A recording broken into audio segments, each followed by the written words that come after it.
Hello, everybody. Welcome back to another episode of Oh Shoot. I am here with a guest, and this episode's going to be a little bit different than anything we've done. I'm here with Chris Gressman, but we're here to maybe not necessarily 100% talk about Chris. There's something that's been circulating in the industry that Chris is here to enlighten us on. But Chris, say hello, introduce yourself, let everyone know who you are. Hello. Thank you for having me first. My name is Chris. I am a photographer out of Ohio. I do a lot of sports photography, portrait photography. There's probably some kind of photography. I've probably tried it at least once, but I'm more so into the sports and portraits now. But that's just a little excerpt about me. How long have you been doing photography? I've been doing it, I guess, technically this month it'll be about 2 years, probably like a year and a half of like actually seriously doing it, but about 2 years. I think June of 2023, I got like a legit camera. I got a Sony A7 III. So. Oh, nice. And how did you come to photography? Like what made you decide that that's what you wanted to do? I probably found it a lot different than other people. I feel like a lot of people I hear talk about it, they're like, I've always been interested in pictures. I was never interested in pictures. I hated getting my picture taken. So I was never into that, but I was into other art. So I started off with more like drawing. I draw caricatures. I draw all sorts of stuff. Eventually that went digital. I draw digitally. And then I got into doing sports graphics just for fun because I was like, these are cool. I bet you I could do this. So I started doing that. And I was like, oh, wait, I could probably take some of these sports pictures. So then I got a camera and it went on from there. And that's kind of taken up my creative fix is photography. Okay, so it sounds like you've always been creative. It's just like different a little bit. areas that you like to express yourself. Very cool. Well, I actually found Chris on Instagram, and he was telling a very interesting story that I think everyone listening would also be interested in. It's funny because I think I have talked about this a little on the pod. I do like submission episodes, and I think someone did submit about this and like asked me to talk about it or like gave me info on it. I don't know. But anyway, Chris, I'm going to have you just give everyone a little, I don't know, synopsis of what we're about to talk about. I'll give us a brief summary and I'm sure we'll go into it a lot deeper, but there is a wedding photography scam going on and it's much bigger than just kind of this one isolated person or group that we'll talk about, but because I've come to find out that this is happening all over, and I had no idea about it until I found out about this. But they're in Ohio, in the Northeast Ohio area. That's where I'm at. That's where I operate out of. There's a photographer that goes by White Oak Images, and her whole deal is that she has been scamming these wedding couples, these bride and grooms, out of hundreds, thousands of dollars. And she kind of goes about it in a couple different ways. But what she does is she'll double book a lot of these weddings, double, triple, quadruple. I think there's even some instances where she has booked 5 weddings in one day. Her plan is never to really go to these weddings. There's some of them that she does go to, and then there's others that she'll pawn off to other people. Now that is unbeknownst to the couples. They don't know that that's what she's going to do. They don't know that they're getting an associate photographer. And in many cases, these associate photographers aren't even her actual associates. They're people that she DMs on Instagram 2 to 3 days before the wedding themselves. So that's her whole thing. And then when people are going and they ask for refunds because this is not the product that they were hoping for, they were hoping to get her to come to these weddings, she ghosts them, she loses contact with them, or she tries to get away with not refunding these people altogether. So that's a little kind of synopsis on how that operates. It's a lot bigger. And I've gotten DMs from probably 6, 7 other people that are doing this exact same thing in all different areas. One was in Chicago. I think one was in Washington. It's all over. But that's kind of how this scam operates. Okay. And do you know anyone that like maybe knows her or has like contact with her? Yeah. So the way that I kind of found out about it, because I wasn't booking her for my wedding. I'm not getting married anytime soon. But I found out about it. It kind of blew up on Facebook in some local Facebook groups in January, end of last year, January of this year. It blew up. There was a Instagram account and they have a pretty big Facebook account. It's called Photo Stealers. And they have an account where they go in about scammy photography business and they try to expose these people because nobody wants to deal with that. They have a big website. They have a website that's called, what's it called? It's called stopstealingphotos.com. They have a big website. They've been following White Oak Images and their whole ordeal for, I think they have screenshots and whatnot dating back to 2019. So this has been going on for quite some time. So they really cracked it open in January of this year. And eventually it kind of fizzled out a little bit. But around that time, I saw a TikTok on it. I don't know who it was. It was a random TikTok, and I don't even think I watched the whole thing, but I remembered the name that, White Oak Images is scamming brides in Ohio. My girlfriend, she was telling me that her friend is getting married, and she was telling me about the wedding. We'll call her friend Amy. She's still dealing with some stuff, so she doesn't want to be named, but we'll call her Amy. So she was telling me that Amy's getting married, and I'm asking her, I'm like, oh, she get a photographer? She's like, oh yeah, she got this person, this girl, White Oak Images. I was like, oh, this was in like January around then. I'm like, oh, I just saw a TikTok, like she was scamming people. And my girlfriend was like, oh man, So I guess Amy ended up seeing that on Facebook too. And at that time she was like, oh man, because there were people coming out saying, oh, she didn't show up to my wedding. She owes me thousands of dollars. She sent an inexperienced photographer. It was kind of a big mess. So she ends up messaging Tori, who is the owner of White Oak. And she ends up talking to her, and Amy's saying, I'm not really feeling comfortable. I've seen, all this stuff coming out. And what Tori did a really good job at is reassuring her and telling her that I'm going to make it to your wedding. I promise everything's going to be fine. So Tori tells her that I'll even change our contract. I'll change our contract and I'll have it say that if I don't show up, you're eligible for a refund. Right. So Amy's like, okay. I'll wait until our free engagement shoot that comes with our package, because that hadn't happened yet. So she's like, I'll wait till that, maybe that goes well and I'll feel a lot better about it. So she does this free engagement shoot and she does feel a lot better about it. She said that Tori was really nice. She was super sweet. I think she got her photos on time. I don't think there was any issues with that. So she felt a lot better about it. I didn't hear anything else about White Oak or anything like that for a while. And then fast forward to like last week. So about Wednesday or Thursday. Yeah, this was just recent. Yeah. Tori messages Amy and she basically says, oh my gosh, girl, I am so sorry, but I had a problem with my booking software and I double booked your wedding. And that I will have to send an associate photographer, but it'll be okay. They're so great, blah, blah, blah. At that point, Amy's like, okay, we got to figure this out. Now, mind you, her wedding is this summer. It's in July or August is when her wedding is. So it's just a couple months away. And now she's like, okay, well, now my photographer's not showing up and I'm going to get a random photographer that I didn't book. So she goes to her and she's like, look, I'm going to need a refund. So she's in the process of attempting to get that refund now. And hopefully she does. Oh, wow. Okay. And it's funny because as you're saying this to me, I am literally like the type of person that's like, I am sympathizing so much. I'm like, oh, like she's probably just trying to turn it around. Like people have been talking about her and talking about this. She's trying to turn it around and like reclaim her business, whatever. Right. But I'm like, man. And then like, of course, and then the associate thing happens again. Right. But then I'm also thinking to myself, genuinely, is this person just like really, really bad at admin and just doesn't even think that like they're... like doesn't even think that this is scamming people. Like it's just like, well, I truthfully don't think she understands it, because just the other day she posts, after I had posted my video and whatnot, she had responded to comments on her own page and she's saying, well, how do you people expect me to change if I'm not able to, if you guys are saying these things and then I'm not able to book more weddings because then I can't pay these people back. That was her excuse. If I can't book more weddings, I can't pay these people back.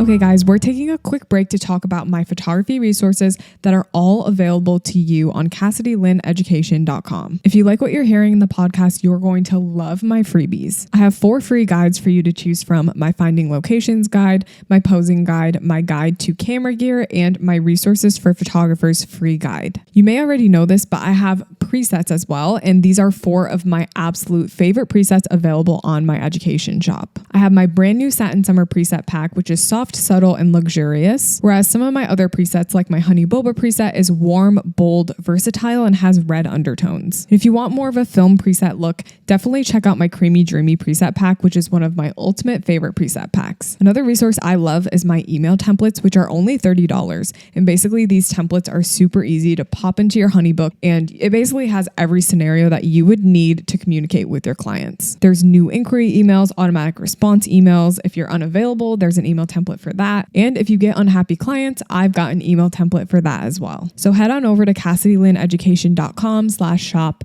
where you can have access to all of my presets, my brushes, my email templates, my free guides, and more. And because I love my Oh Shoot listeners, you can use the discount code OhShoot to get 10% off any of my digital products on CassidyLynneEducation.com/shop. That'll be linked in the description of this episode. Make sure to go check it out. We're jumping into an ad real quick to talk about a longtime sponsor of the podcast. You guys know it. You love it. We're talking about Aftershoot. If you already don't know about Aftershoot, let me enlighten you because your world is about to be changed. Aftershoot is the fastest photo culling and editing app out there. The best thing about Aftershoot to me is how fast it makes my editing and culling workflow. Basically, what Aftershoot specializes in is automated AI editing, which is tailored to your unique artistic style. So not only can it cull through thousands of images so fast, it knows your editing style and it will edit your photos tailored to your style based on your preset and your editing. So when you open Aftershoot, you will start with culling, and it's going to cull your images quicker with AI assisted culling. Aftershoot can automatically cull your images by detecting unwanted photos, which saves you hours of your time. It'll group similar images, filter unwanted blinks, filter blurry photos. Then once you get done with culling, we head into Aftershoot edits. With only a few clicks, and I actually mean that, it's literally only like 2 or 3 clicks, Aftershoot will edit your photos just like you normally would in your own style. You can set up a personal AI profile in your style, so Aftershoot will know exactly how to edit. There's precision straightening and cropping tools that will automatically crop your photos for you. And if you're ever editing on like an airplane or something, Aftershoot is always available without the need for internet. And honestly, there's nothing worse than getting nickeled and dimed for a program like this, so Aftershoot offers unlimited images and sessions for one flat fee per month. So if you're like me and you edit thousands and thousands of photos at once, it doesn't matter how many photos you edit, you're always going to get charged the same price. And today for Oh Shoot listeners, you can get 15% off for anyone who buys Aftershoot using the link in the description of this episode. Thank you so much, Aftershoot, for being a proud sponsor of the podcast. And now back to the show. Well, if you're booking more weddings and not showing up, then it's just going to be another snowball effect that keeps happening. And she's told this to multiple people that, well, if I can't book more weddings, I can't pay you back. Right. Yeah. So, it's not really, the math is not mathing there. No, at all. Okay. And what was your response to the video? Like, how did people respond? Like, what was that like? Yeah. So there were a lot of people that reached out. There's a lot of people in the comments. You can look at the comments that they're saying, oh my gosh, yeah, she did this to us. She did this to us. She did the same thing to us. There were a bunch of people telling me all sorts of excuses that she used. I mean, there was a dog bite excuse where she sent the same people the same picture of an alleged dog bite that she suffered and she couldn't show up to the wedding. She's lied about having a miscarriage on 4 different accounts. There are 4 different people that have come out and said she has lied about having a miscarriage to say that she couldn't show up. Now, if she did lie about it, horrible. If she had 4 miscarriages, that's horrible too. But the fact that there's 4 different people all spanned out across a certain amount of time that she's used as an excuse for, it's just, to me, that's unacceptable. And it's just gross to me, you know, that you're making up these elaborate excuses just to not do the thing that these people hired you to do. Yeah. Yeah. I agree. So why don't you, like, listeners, get your popcorn ready, like get your tea ready. Why don't you dive into like the details, like some of the stuff you mentioned in your video, like just so you like build the case, you know what I mean? Yeah. Let me pull up. I got some notes. Let me pull them up real quick. Right. Pull up the notes. I will. I'll pull up the whole script I read off of. I have it all dialed down here. Okay. There we go. Awesome. So again, just to go deeper into how she kind of operates, because a big question that people had, especially in my comments, were how is she still getting business? Because this has been opened up early in January. People have known that she's kind of been doing this for a while. I mean, there's stuff dating back at least to 2020 of her doing this kind of scam. People ask, you know, how does she keep getting bookings? And I think it boils down, just to start, as how she keeps getting these people in, is that not enough people know. Like, yes, my video got a few thousand views, more people saw it, but eventually those people aren't going to see that video, and there's going to be a couple that doesn't see that video, and they're going to spend $3,000 on a wedding, and it's just going to happen again. I think just like in Amy's case, she offers these, free engagement shoots with her packages that I think that's kind of, let me get you in the door, like now you've experienced me. I'm super nice. I have you in the door. And then they're going to continue to make their payments on their wedding after they've done, I think she does a 50% deposit on her wedding. So they've already paid a large lump sum, and then the rest are in payments. Well, she still wants to get those payments. So after this free engagement shoot, now you're in the door. You still owe me money though, and whatnot. But I think it just boils down to not enough people know about it. But anyway, going into it, it really blew up in January, like I said. But 2024 was a rough year overall. There was a lot of people got their wedding canceled on them. There were people posting in Facebook groups, etc. For instance, September 1st of 2024, she had a triple booked wedding day. So she triple booked this wedding day on September 1st. She told the first wedding that she was sick and that she would send an associate in her place. But what this couple didn't do is they didn't pay for her associate package. So she has a package that is specifically, hey, it's a cheaper package. I'm going to send my associates. You're not getting me, you're getting my style, but they'll come and do it. So these people are booking these other packages with the expectation that, hey, Tori's going to show up to our wedding because that's who we want. We want the main photographer. That's who we want there. So they didn't book that associate package, and Tori sent associate photographers to cover that wedding. Then the second wedding on September 1st, she told them the exact same thing as the first one, that she was sick and that she'd send associates. They also didn't pay for that associate package. Third wedding, finally showed up to it, and according to the couple, that she acted like she didn't even want to be there, that it was kind of a burden to her. And she also didn't bring a second photographer with her. There was supposed to be a second shooter with her, didn't have a second shooter, but she showed up to that third wedding. So in that instance, she's triple booked the wedding. She's claimed she's sick at the first two, but the third one she showed up to. If you're sick, okay, I don't know that I want you at my wedding. There's a lot of people there, but you already just told these other two that you're sick, and then you're coming to this wedding. So interesting excuse to use. And the way that people know this, like the way that you know this, is because all these couples have talked to each other about it at this point. Like, it's not like she's come out and said this. Oh yeah, no, she's not come out and said this. Okay. So yeah, I mean, couples have posted in Facebook groups. Like I said, the Photo Stealers, the Stop Stealing Photos website, they've been following this for such a long time that they've been compiling this long list. So they do a lot of the digging into this. Like, they found out that she had this triple booked wedding day, and that's how this is all kind of compiled into one. Because otherwise, you might not know that she triple booked your wedding day. You might not know, but there's other wedding days, even as far as this year, that she has already, I think there's one that she's quadruple booked. I think the wedding day that Amy had, I think she had triple booked at that point. And Amy didn't know that. She thought she just double booked it. No, she's triple booked it. So, but again, in September, she allegedly booked 5 weddings on September 14th. And I said in my video that unless she cracked the code to cloning, then she's not making it to 5 weddings. That would be very impressive if she did, and I would like to see it. But she allegedly booked 5 weddings for that day. There are other days in here. For instance, on September 10th, she was caught using another photographer's photo for a promotional thing. She used it for, I think it was to some kind of styled shoot, I believe. I can go back and check.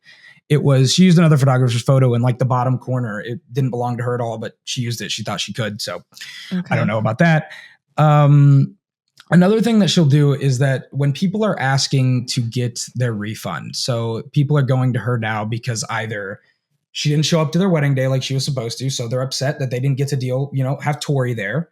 So they're like, hey, I want a refund, or she canceled the day before, or something along those lines. When they ask for that refund, she tells them like, okay, well, you're going to have to delete the mean things or bad comments or negative press that you've done about me. So when I was getting into this, when I was talking about like Amy's situation, after I'd heard that she had canceled on her, the same day I saw in a Facebook group that some girl, I'm not going to say her name either, some girl had posted that she had not paid her back yet, that she owed her money and that she hadn't been paid back yet, and she was waiting on it. So she posted in the Facebook group all these messages to kind of say, hey, don't book with her. She still owes me, I think it was like a little under $1,000 that she was owed back. So didn't pay it. So I'm talking to her and like getting some information from her about her situation. And eventually she deleted the Facebook post. I'm like, hey, did you delete it? And she's like, yeah. She said, I can probably pull up the message real fast, actually, just so I can, I want to read what Tori told her. I don't want to speak out of line. But she ended up deleting the post basically because Tori said that, if you're not, I can't give you your money back if you're still saying bad things about me. So I'm not going to give it back to you. So she says, let me find it real fast. She also sends this. Go ahead. No, I was just going to say it's very kind of blackmail-y. Yeah, that's all it comes down to is that I don't think. So Tori, it looks like owed her $972. That's what she sent her a Venmo screenshot of. So she owed her $972 as a refund. She says before this, the bride says that she's been more than patient, and Tori claims that she's in debt. She sends this screenshot of her bank account to a bunch of different people that says her total checking account is negative $9,809 in debt.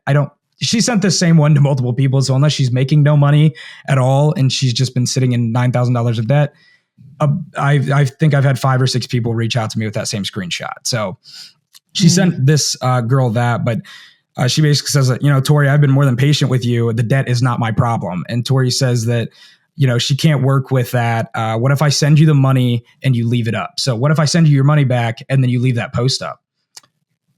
I don't know. You still owe her the money. So she didn't get it on time. And Tori says, no, I'm saying, what if I pay you and then you don't delete it? Then I will still be getting disputes. So I'll send half now. And when it's deleted, the other half will be sent. And she was like, I'm not going to delete that. And then you still not pay me. So she kind of does blackmail these people into, hey, if you're going to keep saying bad things about me, I just won't give you your money back. Yeah. And there's other instances where there's 2 couples that have taken her to a small claims court. This is just in April. So 2 months ago, took her to a small claims court, both of which won the case. They won the small claims case. Oh, wow. But she didn't pay them back. Still, as of the last time I talked to them a couple days ago, they have not been paid. One was owed a little over $1,000. The other one was owed about $3,000. So still hasn't paid those people back. I'm at this point, if the screenshot of the bank account is true, at this point, maybe she should just file for bankruptcy and move on. Yeah. Move on from it, because it's snowballing to the point where it's she owes all these people money because she's sending associates to people. So in order for her to be able to not be able to pay for that, what she owes people back, then she books more weddings, but then she's doing the same thing over and over again. And I also feel okay, double booking a wedding once or twice in your career, mistake. Yes. But you're human. Quadruple booking multiple times in September alone is absolutely crazy. So there was, as this stuff was, coming back out, as I kind of was looking back into it, right as it had kind of happened, and I learned about Amy's situation, my girlfriend's friend, after I learned about her situation, Tori on her White Oak Images Facebook page, and I think on her Instagram as well, posted this full breakdown of all of the weddings that she has for the rest of the year. So starting from May 31st all the way until December 13th. And she has the names of the couples that she has. Some of them are double booked with associates. Okay, so some people book the associate package. What you come to find out, in Amy's case, her name's not even on the list on her wedding day. So she wasn't even on the list. And I don't remember if this was before or after she messaged her, but nonetheless, she wasn't on the list. So that even made her more oh my gosh, she's not even going to show up to my wedding at all. So a lot of these people, there's multiple people besides just Amy. They see this list that she releases, and their name's not even on the list. And some people that she's claimed booked the associate package under this post didn't book that package at all. So there's this, I don't know what the point of making this post was at the time, showing all of the weddings, but a lot of them were wrong. And then she ends up editing the post and changing it to, this person is supposed to have this and blah, blah, blah. But she made multiple edits to it. But a lot of people were like, oh my gosh, my wedding's not even on this list after all this stuff is coming out. So it made it even weirder for those couples, especially my girlfriend's friend that didn't even see her name on there at all. Yeah. That's very strange. Yeah. Very interesting. I didn't really understand that either. Yeah. She also, during the one woman that reached out to me, she was one of the small claims cases. She was the one, I think that she's owed $3,000, around that range. She said that when she was in court with her, that Tori's in there, crying like, I'm so sorry, blah, blah, blah. She ends up admitting to the judge that she lied about the miscarriage excuse, because that was one of the couples that she said that she had a miscarriage about. So she lied about it, at least in that case. I'm not going to speak to the other 3 times that she used it. That's not my place. But at least in that one case, you lied about a miscarriage to a couple that was expecting you to be there at their wedding day. And then even in the comments of that video, there were probably 2 or 3 other photographers that said, I was in like an active miscarriage and I still went to the wedding day and photographed the wedding. Right. So to have another photographer that's sitting there and using that as an excuse, as a joke, is just so horrible to me. And I wouldn't want anybody to have to go through that, and let alone hear another person in their same industry, no matter what job it is, lie about having a miscarriage. That's a horrible thing, and a really hard thing for somebody to go through. And to use that as an excuse is just wild to me. Mm-hmm. It's the excuses. It's the quadruple booking. I mean, right. Even like going to court, like you would think that going to court for all of these things would kind of wake you up a little bit and shake you into like a little bit of reason, but it's appearing as though. And during the one, I don't remember which of the 2 small claims cases it was, but the one woman made a report, reported her to the Ohio Attorney General. And the Attorney General was supposed to send a letter, and you're supposed to respond to that letter. I don't know the whole breakdown of how that works. I know that you get that letter, you're supposed to respond to that letter.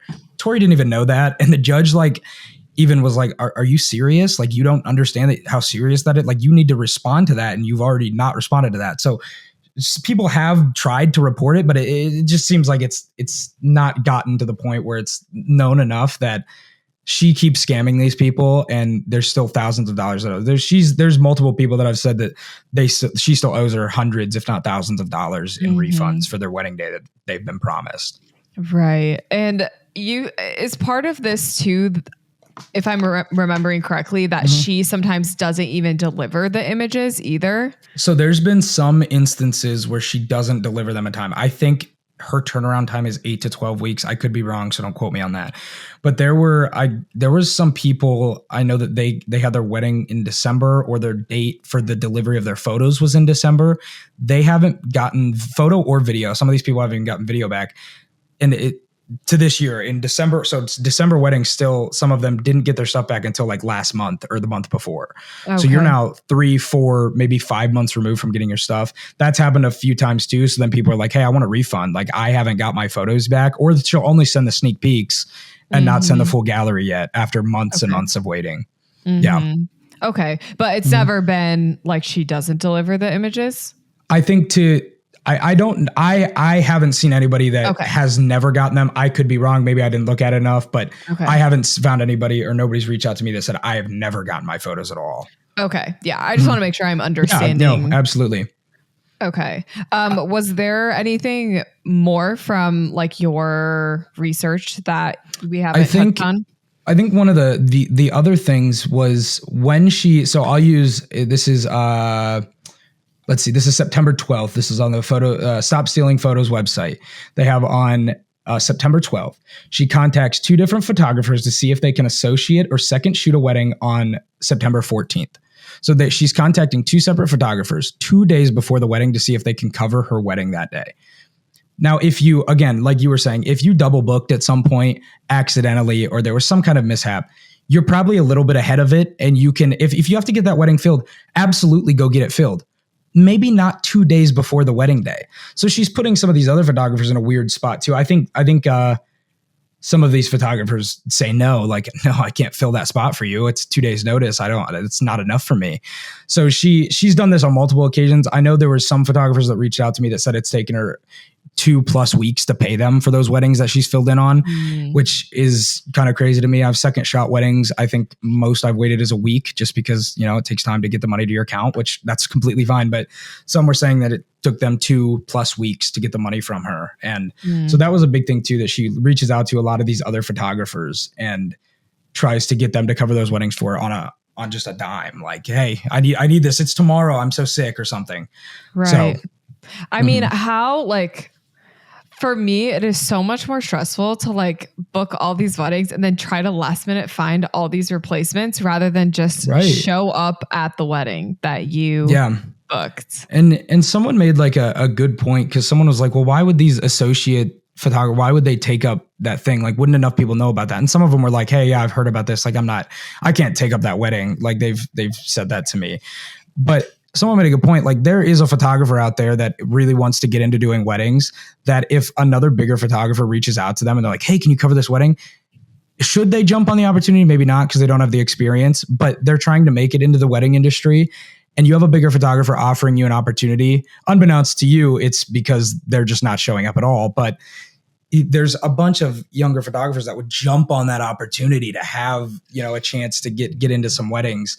And that to them is their opportunity. And it's not their fault that, they're getting reached out to last second. But I think that goes into it as well.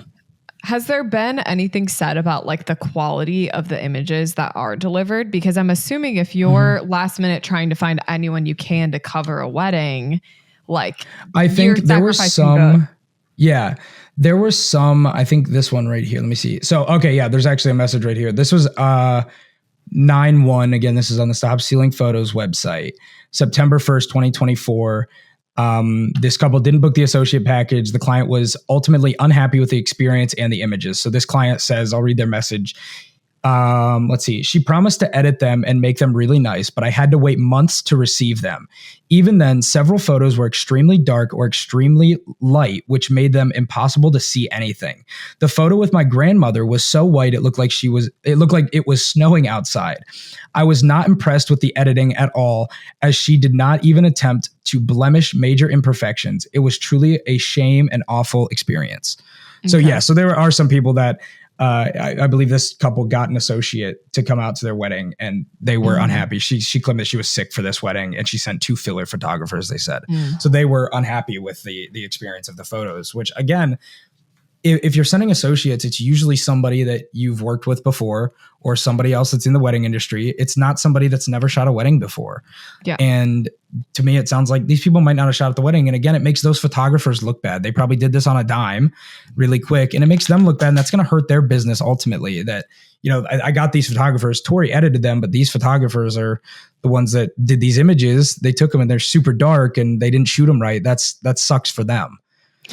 Yeah. It's like, it's definitely telling that probably I would think she would deal with this a lot. If you're sending that many associates out and you're not really doing a ton of research as to who you're like reaching out to, or maybe you're doing the research, but like you have to cast a really wide net because literally it's been 2 days, you're going to sacrifice a lot of that quality. And something like something being overexposed or underexposed, that's a shooting issue ultimately, especially like being overexposed. There's nothing she can do about that. That picture's doomed. And especially when it's a wedding, and in that couple's instance, it was a picture of their grandmother. Like that to me is like really important. I've lost grandparents. It's getting your grandparents at your wedding is probably a huge deal. And so to have the photos that you're meant to have, that memory of that wedding not come out in the manner that you expected is just, that's heartbreaking, like a photo of your grandma. That's not something you want. And that's horrible for those couples. Yeah. It's just a trust thing. It's like, you're trusting that the person you're hiring, like, actually cares about you and your memories. Ultimately, like, it's a really important job being a wedding photographer. So to take it so lightly that you're willing to lie to get out of weddings and maybe this is not the field for you. No, maybe it's not. And if weddings, if you're not able to take on that volume of weddings, don't take on that volume. Right. I think in her case though, she's taking on this volume because she has so many people that she needs to pay back, that she needs to get these deposits from people, which is what she's admitted to in multiple messages, even on her own comments, that, well, if people aren't booking with me, I'm not gonna be able to pay these people back. Well, that's your own fault. You have gotten yourself into this position. If those weddings, if you can't handle those weddings anymore, it's a privilege to get to shoot somebody's wedding, in my opinion. Like that is a privilege. They are inviting you into their family's experience, even though you're a vendor, even though you're working. That's a huge deal. They're inviting you into that, and you should take that serious. And she hasn't, and it's not serious for her. And if you can't pay these people back off those weddings because you're not getting bookings, maybe you need to find a different job altogether. Yeah. Or like a second job to help you pay those people back. And then, has she ever like switched her business name or anything? I know I've heard. Yeah. So she's kind of went under a couple different ones. There was, so her main one is White Oak Images, but there's also, I believe the one account's deleted now, but there's White Oak Images. So that's her main account. I think it has like 4,000 followers. That's the one that people would know. Then there's White Oak Photo Co. She still posts on that one here and there. It's very clearly her images. She went under the same name and added co to it. So White Oak Photo Co. And then there was 422 Photo and Film. That one, I believe that Instagram account's deleted if I'm not wrong. I'll try to click it right here. I think it's deleted. Oh no, it's still up actually, but yeah, 422 Film. Maybe the White Oak Photo Co. That one's gone, but she's went under different Instagram accounts. I don't know if she's really pushed those like that, but it seems like she's kind of tried to move in another direction and go under a different name. Yeah. Which, like from one sense, I understand because it's like the reputation of it all. But if you're not going to fix anything, then it's also really shady. Right. And that's what people really got upset with her about, because it was January 8th. She posted this very big, long post on Facebook where she's saying that, a lot of this is a big misunderstanding and that she's messed up before. She's going to try to do better moving forward, blah, blah, blah. So she's released stuff like that saying that, I got to do better.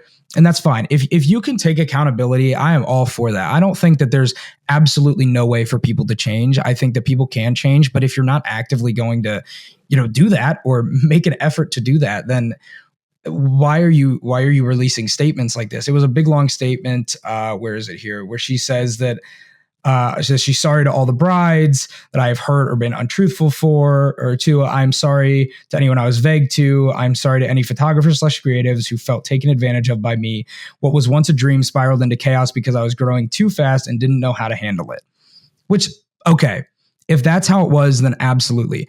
But the problem is we're now in June of this year and we have multiple dates that you have quadruple booked weddings for. You're still canceling on these brides 3 months out. In Amy's case, you're canceling on brides still. There's sooner instances where she's canceled on them. I think that same weekend there was multiple weddings. There was somebody that said that they were actually at 2 weddings that she was supposed to be at. I think they were just guests. They were at 2 weddings that she was supposed to be at. She wasn't at either of them. So she wasn't at either of those weddings that she was supposed to be at, but she was at another one. So that was just like last weekend or the weekend before that happened. So if it's growing too big, then you have to downsize a little bit. And that is on you. That is on you to book less weddings, or on you, if you're going to book more weddings, to have appropriate associates to handle that for you. Mm-hmm. Yeah. I mean, when I hearing how many weddings that she is able to book, I'm like, you could have a killer, associate business, an empire, really. Yeah. And how are you able to book so many weddings? That's crazy. Yeah. I think what's frustrating to me too is that I know so many talented photographers in this area, so many talented couples photographers, wedding photographers, that in a way she's taking that opportunity away from them. Because if they went to Tori and they said, hey, Tori, I want you to shoot my wedding for me. I want you to shoot my wedding this Saturday. Let's just say it's this Saturday. Hey, I want you to shoot my wedding this Saturday. And she goes, oh my gosh, I'm so sorry. I'm booked. My associates are already on other weddings. I know a really good photographer. You can reach out to her and look into her pricing and see if that fits your range. In a way, she's taking those opportunities away from other people, because there's great people in this area that would love to shoot more weddings and that can shoot more weddings, that she is now swallowing up 4 weddings at a time that she is ultimately not going to show up at for most of them.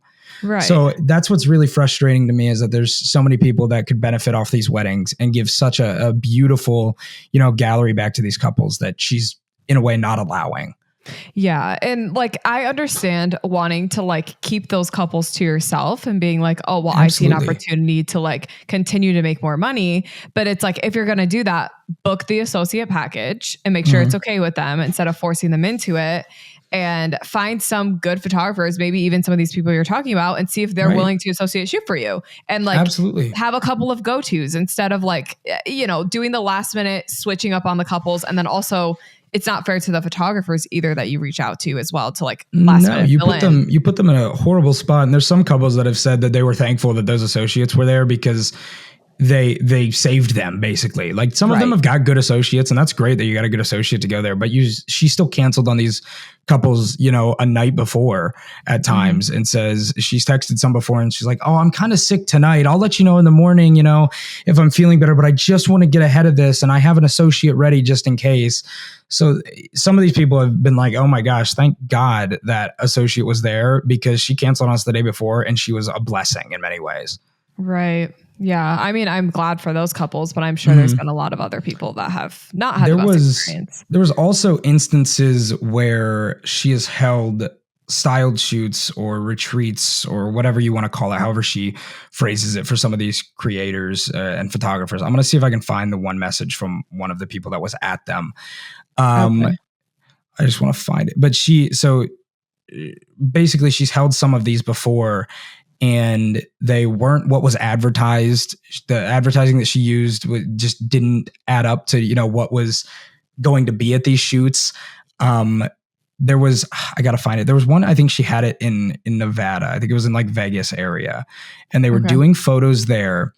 And she said that, I'll have to find it if I can find it. I'm sorry. Oh, you're good. I mean, it's been like, I feel like such a common thing lately with like people hosting these retreats and not doing them properly. So I'm interested to hear. Yeah. So I'll read this one. This photographer said, it was May 2023, and she had posted that there are going to be several locations, one being a little Whitechapel. We attended the first shoot, and it was a sunrise session in the Valley of Fire. It was really unorganized, and the models were late, so we missed the sunrise. And she didn't really introduce herself or want to get to know any of us. After that, we had gone to the Neon Museum, and thankfully that one went fine. Then the third styled shoot was held at a little Whitechapel, to which we came to find out that she didn't even get a permit for, and we were kicked off the property, and the manager came out and took a picture of our license plate as we were leaving. I was so upset because I was really looking forward to that. I went with a bunch of other photographers from the San Antonio area, and we were so upset with how the whole day had kind of gone that we didn't even attend the last styled shoot in the evening on the Strip. She overbooked the whole retreat, and many of us left super frustrated because, as you know, too many people trying to photograph two people is just chaos. I went really disappointed, as that was my first retreat to ever attend. Yeah. And so, it's giving overbooking, the same kind of thing. Yeah. Like just doing it beyond what you can do, like what you think is the capacity, and you can get past that. Right. She's supposed to be the professional in these cases. She's the bigger photographer. She's the one that has more couples. She's the one that has more, engagement for her photos. And it seems just to me that she doesn't act that way. She doesn't, act like the professional in those situations, especially bringing in other photographers that are eager to, get this opportunity. And then they're obviously not getting the opportunity. Right. Yeah. That's just adds to the lore. I wanted to ask you, this is an interesting question, but how do you think something like this, so a wedding photographer scamming people, how do you feel like it affects the photography industry? I think that when you have a bad experience with anything in freelance, so not even just photography, maybe it's logo design, maybe it's graphic design, maybe it's, illustration. When you have a bad experience with that, because freelance is a luxury in many ways. It's not a roof over your head. It's not food. It's not water. So this is a luxury purchase that these people are making. And when you have a bad experience with that, it's going to make it really hard for you as the consumer to go, oh, I want to book, more family pictures. If I had a bad experience with one family photo photographer, it's going to make it really hard for me to go, I want to get family photos again. So it kind of isolates those people, and they shouldn't have a bad experience. Like I said before, a lot of these people don't know that this is what Tori's doing. So they're not educated because they're not doing the research maybe on the person. But I feel like you shouldn't have to deeply research the photographer's whole background. You should be able to look on their Instagram, look at their portfolio, see their work, go, that work is beautiful. I want to work with them. And that should be it. You shouldn't have to do a deep dive and look at other websites to see, how these photographers are. So you have a bad experience with some of these people, and that's going to isolate all these other photographers that they want to make this their profession. And now they aren't getting bookings as much because they've had so many bad experiences with some of these other people. Mm-hmm. That's exactly what I was thinking. I also was thinking about how it's kind of a trend right now. I feel like for clients to get on TikTok or whatever and like just kind of bash their vendors a little bit. Yeah, I remember the sepia bride. I remember that was on TikTok, and that was like just shocking to me that was something that was happening. Yeah, and there's been a few other instances too, and it just, I think it like when. Like specifically this instance with this person who is quite literally scamming people. Yeah. It kind of just opens the door for other people to like, oh, well, I'm going to post about, which if you had a bad experience with your vendor, like, you're more than welcome to talk about them. But like some people that I don't feel like necessarily deserve the heat then are getting put under the microscope because, that's kind of like a trend now is to like attack your vendor. If you have a bad experience with a vendor anywhere, and it's like a negative experience, even if you have a negative experience, let's just say you're going to a pizza shop. If you have a bad experience at a pizza shop, the first thing I'm doing is I'm going to, talk to the manager or the owner or whatever and reach out like, hey, I had this experience. I just kind of wanted to make you aware. And that's what a lot of these brides have done. They've reached out to her and said, hey, like, this isn't what I asked for. Like the one person that posted on Facebook that I had reached out to about it that deleted her post because she needed to pay her back. She had already been talking to her multiple times. She'd given her multiple warnings like, hey, I need my money. You owe me this money before she made it public on Facebook. So it's not like a lot of these people are just running, she didn't give me my money, I'm going to run to Facebook. No, they've given her ample opportunity to pay them back and she hasn't. But yeah, if it's a pizza shop and I have a bad experience there, I'm going to go and, talk to whoever I have to talk to, like, oh, there was a hair in my food. I'm not going to just go post a whole TikTok expose about there's a hair in my food. Don't go there, because stuff happens. Yeah, totally. And I'm even thinking too, like about, I guess like you said, like a client's like willingness to like rebook just a photographer in general in the future. Like it definitely affects that too. Yeah. It's like the trust in the creative industry. Well, it's the same. It's like if you buy a car, if I buy a Kia and I have a bad experience with a Kia, I'm not buying another Kia. So if I book a photographer, I have a bad experience with a photographer, I don't know that I want to get photos again anytime soon. Mm-hmm. And it also like, because like we talked about this earlier, because she's swooping in and getting all these clients, like it does take away the opportunities from other people. Mm-hmm. And even like, it kind of makes a bad reputation for like all like lower price point photographers in general. I do know people who like try to book a low budget photographer, but they're hoping they found like the Olivia gem. Rodrigo. Like the one gem that's going to blow up in the future, and it kind of takes that away because it's like, oh, this person's low price point and look at what they did. It kind of like makes everyone then want to shift a little bit and go more, I guess, more expensive or more luxury. I don't know. It's hard. I don't know. Yeah. It that's the biggest thing for me. I think if this was another photographer that was, I don't know, there is one I've heard of in Chicago. Unfortunately, I don't operate in Chicago. So it doesn't affect, I guess, me or the people around me as much. Is it still horrible what that person's doing? Absolutely. But it doesn't affect me or what I'm doing as much. This person is like an hour away from me. They operate a lot in Cleveland. I'm about an hour away from Cleveland, Ohio. So I do a lot of work in Cleveland, and that hurts my business. That hurts my friends' businesses. That hurts other photographers that I know. It hurts their business because then again, you're not going to end up getting booked because of a bad experience that had nothing to do with you at all. You might not even know they had a bad experience. Yeah. So that's what stuck out to me the most, is that this person's right next to me and doing this horrible thing that I couldn't even imagine. Right. And not gonna lie, like after, like, so I've heard this story. I feel like I knew about this maybe 6 months ago. And every time I hear Ohio photographer, just Ohio in general, it just makes me be like, oh, is that the from girl? Ohio? Yeah.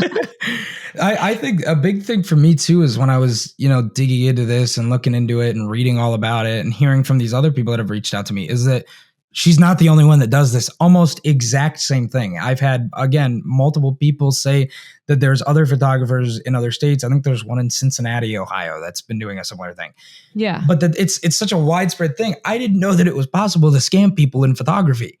I didn't think it was possible. Not that that's something I've given a lot of thought to. Like, how do I scam these people? No, but I didn't know that was a thing, because you got to show up to do the shoot. You got to be there. You have to be present. It's not like a transactional thing. Like if I want the photos, I got to go there and take them for the people. So I didn't even know this was a thing, but I guess it's so much bigger than I could have ever imagined. Mm-hmm. Yeah, it really is quite crazy. And like you said, a lot of people do it everywhere. So I'm glad that like we are able to talk about it, because I know my listeners are kind of like all over the US. Mm-hmm. So like if anyone listening knows of a specific photographer, specific story, definitely let me know. But yeah, this was very interesting. Are there any other last things you want to add or say about? No, I think we covered a good amount of it. I would say just to anybody that's booking a photographer for anything, but I guess I'll speak specifically to weddings. First, find a photographer whose style you like. Find a photographer whose editing style you like, whose photos you actually enjoy. Like this is a one-time thing for you. Most people are hopefully getting married one time. This is a big deal. You're spending a lot of money on this. Find a photographer you really like, and unfortunately, you're gonna have to go out and do some research on them. Look them up, throw their name into Google. I mean, you put White Oak Images into Google right now, and the second website that pops up is a website that has all of the horrible things that she's done. So do your research on a photographer, because this is the last thing that I'd want anyone to deal with. Yeah, absolutely. Well, Chris, do you have any fun things that you want to tell the listeners? Any upcoming, I don't know, anything? I don't think so. I think, just going to continue taking my photos and hopefully giving all my clients as good of an experience as I can. But no, I think that's all. I think we did a good job. Awesome. Cool. Well, thank you again, Chris, for coming on the pod. And thanks for sharing this story. Everyone listening, I hope you have an amazing rest of your day.